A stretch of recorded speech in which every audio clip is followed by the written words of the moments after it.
Hello, welcome to Postcolonial Space. I'm Masood Raja, and what follows is an excerpted clip from one of my longer webinars. So what I've decided is that sometimes when people ask really interesting questions, I will pull out that particular part of a webinar and make it available to you as a short clip so that if you don't have time to watch a 1-hour webinar, you can at least watch and listen to the brief exchanges that I usually have with people who attend my webinars. So here is one such clip from a recent webinar.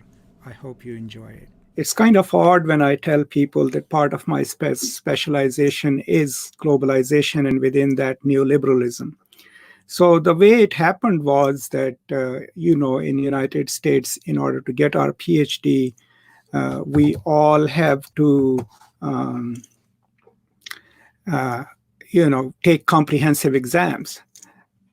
And when I was developing my comprehensive exam lists, I had to take 3 exams. So I had the 2 exams down, like primary text in postcolonial studies, the secondary text in postcolonial studies. But then we had to have a secondary area, right? And that's when I talked to my advisor and we decided that I was going to develop a list of books about neoliberalism and globalization. And I think that decision was highly consequential in a good sense because it informed my way of studying postcolonial literature, my way of teaching, and in a way it has given me a different perspective in teaching postcolonial literatures. And those are the experiences that I want to share. So in today's talk, my main mission is to, first of all, explain what do I understand or mean by neoliberalism or neoliberal globalization. And then we will go on to talk about how to apply it in teaching and writing about postcolonial texts. And so that's kind of the mission. So, and if you, in the meanwhile, as I'm talking, if you have any questions, please feel free to send them my way, and I will try to incorporate them in today's discussion. But thank you so much for joining me. It's a pleasure to have you here and to exchange these ideas with you. Okay, so here is my understanding of the reason we qualify globalization with the word neoliberal before it is because most of us who work in this field want to be specific that we are not necessarily anti-globalization and that we are not necessarily talking about cultural globalization. At the core of globalization is the economics, and that cannot be denied. But what we critique and challenge in our writings, in our teaching, is the neoliberal aspects of globalization. Now, neoliberalism is invoked by everyone. There are conferences on it. But sadly, no one really necessarily explains what do they mean by it. So if you look at the term itself, neoliberalism, it tells us that it is some new form of liberalism. Which liberalism? Economic liberalism. What are the basic, tenets of economic liberalism? Of course, its genealogy goes to Adam Smith, to Wealth of Nations, right? And Adam Smith's idea at that time when he was writing the book that free trade is better than holding colonies, right? So the main impediment to economic activity is regulation. And his idea was that the freer the people are, to seek their self-interest, the better the economy will be. Now, in that about 800-page books, he's trying to theorize how would the state work, right? And he's trying to theorize it against Locke and Hobbes, right? And the main question in that was, how will we regulate a society of owners, right? Where people own property, right? And of course, the mechanistic view of the nation state and state is that the state would run it, right? The organistic view is that people would come together and learn how to do it, right? So his idea was that instead of the state regulating economic activity, if we let the market do that, and he famously uses that one sentence in that huge book, the hidden hand of the market will guide the economic activity. So from that is derived this idea that if market forces are allowed to work freely, right, competition will make sure that the best practices rise, right? And then if you go to Milton Friedman and others, the reason they are called neoliberal is because they are retrieving these knowledges from Adam Smith and re-articulating it against what we called or used to call the Keynesian economics, which was the post-war economic order, John Maynard Keynes, the British economist, and against Marxism, of course, right? Now, the Keynesian economics model was that the state was encouraged to intervene into the market with massive investments, especially in the times of the crisis. And the economies that developed over time during that time were protected, right? But they were national economies. Now, what neoliberalism then suggests is that the state should withdraw from the market and let the market choose the best through competition, right? And so the neoliberal economists then see the state and the government as the largest impediment to economic activity, because they also have this idea of human subjectivity, right? And that idea is that we are naturally self-maximizers.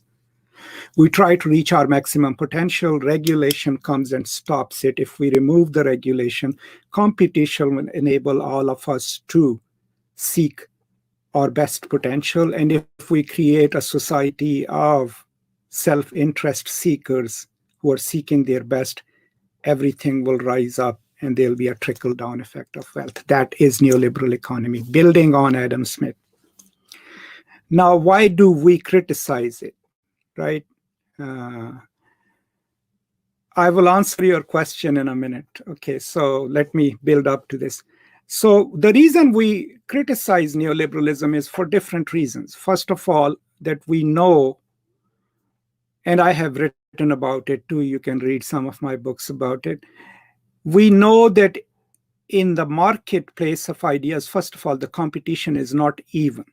To say that someone sitting in the United States, someone sitting in India and Pakistan, if they are seeking their self-interest, they have an even playing field is absolutely ludicrous. Against that, Milton Friedman and others would suggest that, well, every country should develop a niche, right? What is called their competitive advantage, and then build on that. But then we realize there are so many economies that are not at a stage where they can build a competitive advantage. But for our studies, so neoliberalism is this re-articulation of Adam Smith's idea and their further explanation in the economic field, but it then permeates also into social sciences and humanistic studies. And I'll answer any questions you might have about neoliberalism. So what ends up happening, right, when economies become neoliberal, is that the state withdraws, right, from the market and replaces its own functions through private enterprise.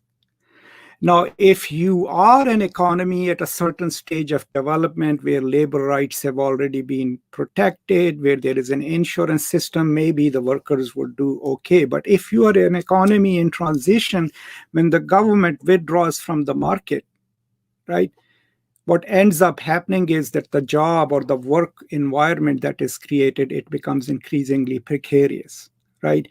People have no safety net, right? So if they have no safety net, it's easier to exploit them, right?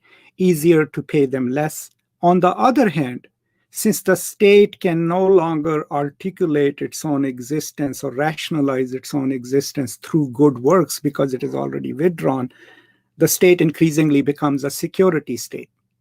And instead of saying, we'll do this for you, we'll take care of you when you're sick, the state basically starts building up armed forces, police forces, right? And makes a security promise with its people that no matter what, we will protect you against whosoever tries to attack it. These are not things that are happening in a causal way. I'm not saying neoliberalism causes that, but this is the relational aspect of the state and neoliberalism and also of the market. Now, how does it work in post-colonial studies? So we already know that in post-colonial studies, we study literatures produced by people from former colonies, mostly 19th and 20th century colonies. What we study in that is the impact of colonialism itself, the response from the natives, maybe in revolutionary terms, but in semiotic terms. And then we also try to read literatures produced by people from former colonies who live diasporic lives. These are some of the aspects of post-colonial studies. Now, if we do that only in the cultural realm and not critique the economic globalization, right, then we are missing a few things. And what we are missing is a larger structure within which our lives can be understood. So let me give you an example. For example, there is a beautiful novel by Rohinton Mistry, right? A Fine Balance, right? Came out in 1983, I think. Now, Rohinton Mistry, we know, is a Canadian author, but he's a diasporic Indian-Canadian author. The novel is set in India, right? We can simply read it as a novel of cultural malaise and individual failures because Miss Dalal, who is the main character towards the end of the novel, she has tried to be independent, and she has tried to be independent through enterprise, right, by starting her own business. And we could read the whole novel, as her failure and she going back to her family, right, in individual terms. But we could also read that novel with a knowledge of how global economy works and how does it impact people's lives.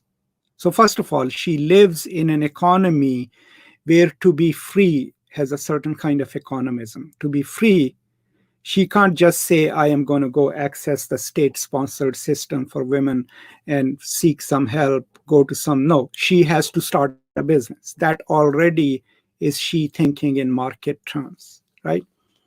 Now, when she launches her clothing sewing system, she has to hire 2 tailors, right? And what we then learn is that the tailors who are expert tailors, they are not expected to craft something and create something.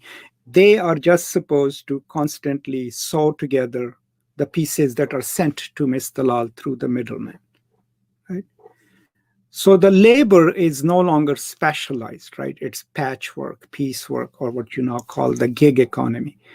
And then her success depends on she takes the work from the tailors and then takes it to the middleman, right? Who has the absolute power to say, okay, we'll accept this work, or say, no, this is not good enough. So her situation is increasingly precarious at both ends as she deals with her workers and as she deals with the people for whom she's making these things to export. So reading it this way, then we realize when her enterprise fails, it fails not because the tailors are not working hard or that she is not trying her best. She fails because within the given system of economics in which she's trying to succeed, she has to maintain a deeply precarious balance. And if something upsets that balance, there is nothing for her to fall back on. Right? There is no state-sponsored loan system. There is no insurance. Her insurance within the novel was that the beggar master, the guy who was the gangster of that area, was supporting her, right? Protecting her.